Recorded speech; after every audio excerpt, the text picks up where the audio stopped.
धार्मिक कामात अग्रेसर असणारे व मुखशुद्धी करणारे गुणकारी असणाऱ्या विड्याच्या पानाचा व्यवसाय दिवसेंदिवस अस्त्याकडे जात असल्याचे दिसून येत आहे।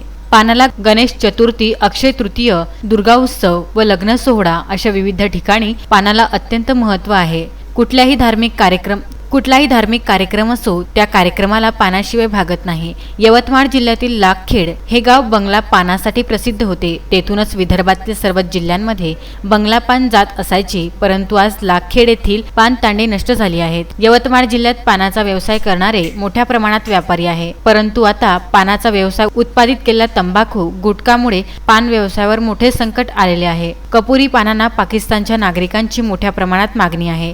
पाकिस्तानला कपुरी पान हे विमानाने जायचे। यवतमाळ जिल्ह्यात कपुरी पान हे शेकड्याने विकल्या जाते, तर पाकिस्तानला त्याच पानाला 500 रुपये प्रति किलो प्रमाणे भाव मिळते। कपुरी पान अधिक प्रमाणात खाणाराही एक विशिष्ट वर्ग आहे। नागपूर हे शहर मिठा पानासाठी आजही प्रसिद्ध आहे। आजही अनेक जिल्ह्यात मिठा पान हे नागपूरवरून बोलवले जातात।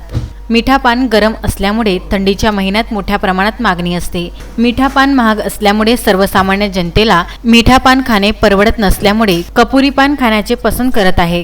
कपुरी पान हे भोजन केलेले पचविण्यात मदत करते, परंतु आता संपूर्ण पान व्यवसाय करणारे व्यापाऱ्यांवर संकट कोसळले आहे। एका दिवसात 2-3 पेटारे विकणारे व्यापाऱ्यांकडून आता फक्त 1000 पानाचे दिवसातून विक्री केल्या जात असल्याचे सांगण्यात आले। त्यामुळे आता या पान व्यावसायिकांवर उपासमारीची वेळ आली आहे। त्यामुळे शासनाने आता याकडे लक्ष द्यावे अशी पान व्यापाऱ्यांची मागणी आहे। लॉकडाऊनच्या काळात आमच्यावर उपासमारीची पाळी आली।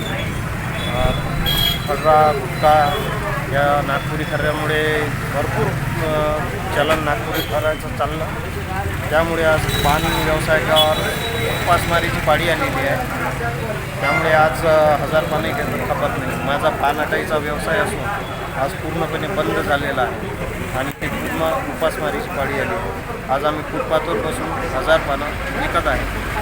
त्यामुळे आज सरकारनं आमच्याकडे लक्ष द्यावे, आमची काही आर्थिक मदत करावी हीच विनंती आहे। नवनाथ बरोई, विदर्भ न्यूज, नेर।